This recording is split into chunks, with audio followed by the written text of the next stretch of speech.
কোনো দেশের জনসংখ্যা বৃদ্ধি কখন হয়? ফার্টিলিটি রেট যদি 2.1-এর চেয়ে বেশি হয় তাহলে সেই দেশের জনসংখ্যা বৃদ্ধি পায়। ভারতবর্ষের মহিলাদের গড় ফার্টিলিটি রেট যেখানে 2, সেখানে হিন্দু মহিলাদের ফার্টিলিটি রেট 1.94, মুসলিম মহিলাদের ফার্টিলিটি রেট 2.36। চীনকে ছাপিয়ে আমরা বিশ্বের প্রথম স্থান পেয়েছি। India is on its way to becoming the world's most populous country. India has overtaken China as the world's most populous nation. India finally overtake China's population.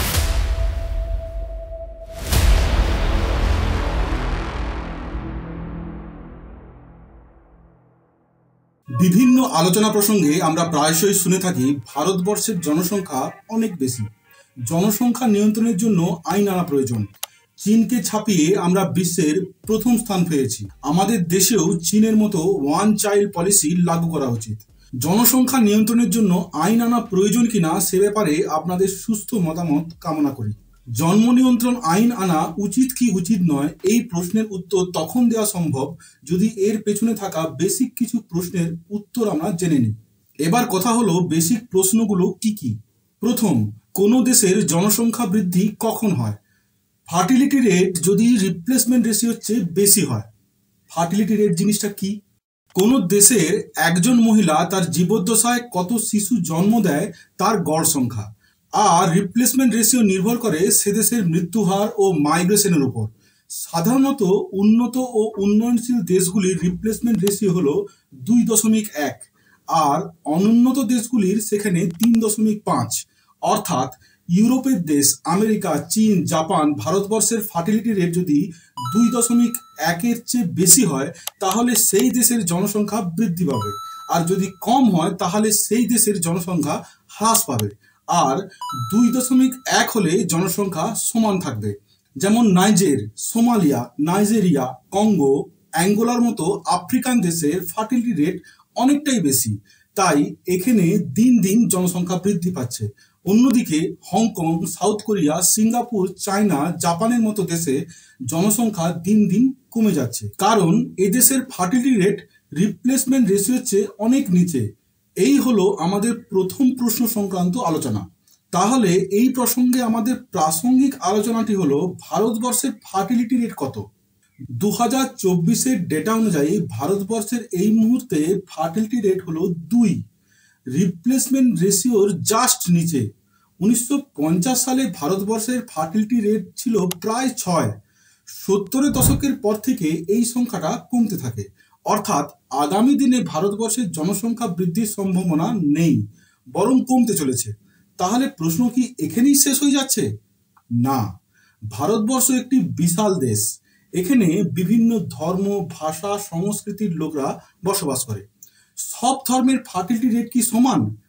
8ই May 2022-এ Times of ইন্ডিয়ার report অনুযায়ী ভারতবর্ষের মহিলাদের গড় fertility rate যেখানে 2, সেখানে হিন্দু মহিলাদের fertility rate 1.94, মুসলিম মহিলাদের fertility rate 2.36, খ্রিস্টান মহিলাদের 1.88, শিখ জৈনদের 1.6 এবং বুদ্ধিস্টদের 1.4। এই প্রতিবেদন থেকে স্পষ্ট বুঝতে পারছেন কাদের ফার্টিলিটি রেট 2.1-এর উপরে আর কাদের নিচে। এই প্রতিবেদন থেকে যদি আপনি কোনো ধারণা করে থাকেন তাহলে আবার 19শে জানুয়ারি 2018-তে প্রকাশিত টাইমস অফ ইন্ডিয়ার এই প্রতিবেদনটি দেখুন। এটি 2015-16 ন্যাশনাল ফ্যামিলি হেলথ সার্ভের তথ্য অনুযায়ী উত্তর ভারতের রাজ্য যেমন বিহার, উত্তরপ্রদেশ, ঝাড়খণ্ড, রাজস্থান, মধ্যপ্রদেশের ফার্টিলিটি রেট দক্ষিণ ভারতের তেলেঙ্গানা, তামিলনাড়ু, পাঞ্জাব, কেরল, এমনকি পশ্চিমবঙ্গের চেয়েও অনেক বেশি। কি হিন্দু, কি মুসলিম, কি খ্রিস্টান, সবারই ফার্টিলিটি রেট রাজ্য অনুযায়ী পরিবর্তন হচ্ছে।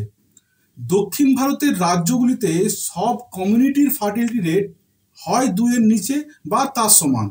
তবে এটা কিন্তু 2015-16 ডেটা অনুযায়ী, আজকের দিনে হয়তো আরও কিছুটা কম হবে। এই প্রতিবেদনটিতে স্পষ্ট উল্লেখ করা হয়েছে ফার্টিলিটি রেটের জন্য ধর্ম বা বর্ণ নয়, রাজ্যের পলিসি বা নীতি দায়ী। তাহলে এবার প্রশ্ন হলো কি ধরনের নীতি?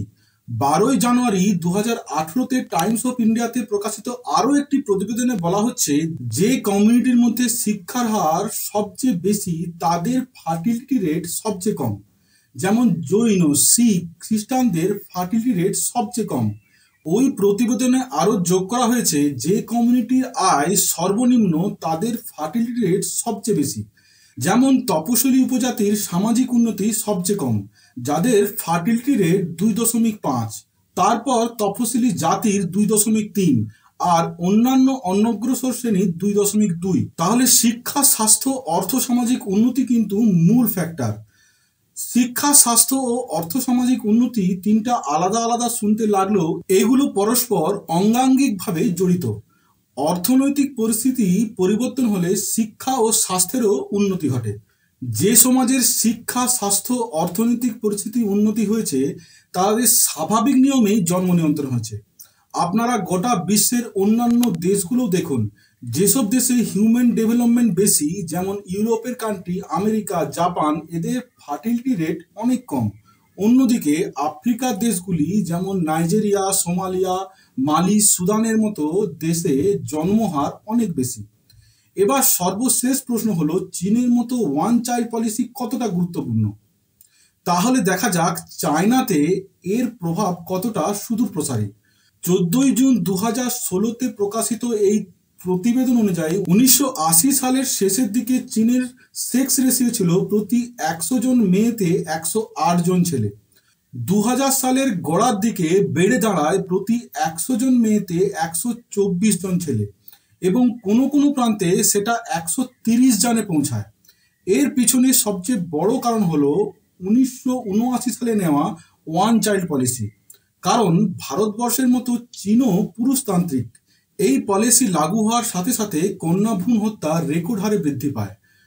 পরবর্তীকালে চায়না শক্ত হাতে এটা নিয়ন্ত্রণ করে ঠিকই, কিন্তু ওয়ান চাইল্ড পলিসির জন্য কন্যা ভ্রূণ হত্যার একটি অমানবিক ইতিহাস রয়েছে এখানে।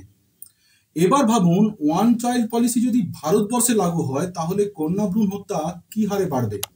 এমনিতেই ভারতবর্ষ বিশ্বের সর্বোচ্চ কন্যা ভ্রূণ হত্যার সাক্ষী। লিঙ্গ নির্ধারণের জন্য ভারতবর্ষে 2013 থেকে 2017-র মধ্যে প্রায় 4,60,000 কন্যা ভ্রূণ অবস্থাতেই হারিয়ে যায়। ভারতবর্ষেও ধীরে ধীরে এই ছবি পরিবর্তন হচ্ছে। জন্ম নিয়ন্ত্রণও যেমন হচ্ছে, সেই সঙ্গে কন্যা ভ্রূণ হত্যাও কমেছে। এখন তাহলে মূল প্রশ্নে ফিরে আসে, ভারতবর্ষের জন্ম নিয়ন্ত্রণের জন্য আইন আনা কি প্রয়োজন? এই প্রশ্নের উত্তর আমি দেব না। উপরের ভিডিওটি দেখে নিচে কমেন্ট করে জানান।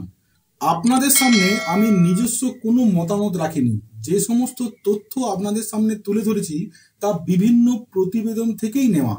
এই তথ্যগুলো যদি আপনাদের ভালো লেগে থাকে তাহলে ভিডিওটি অবশ্যই লাইক করবেন এবং চ্যানেলটি সাবস্ক্রাইব করে আপনাদের মূল্যবান মতামত জানাবেন, যা আমাদের মূল আলোচনার উত্তর খুঁজে পেতে সাহায্য করবে। নমস্কার, দেখা হবে অন্য ভিডিওতে। ততক্ষণ পর্যন্ত বিদায়।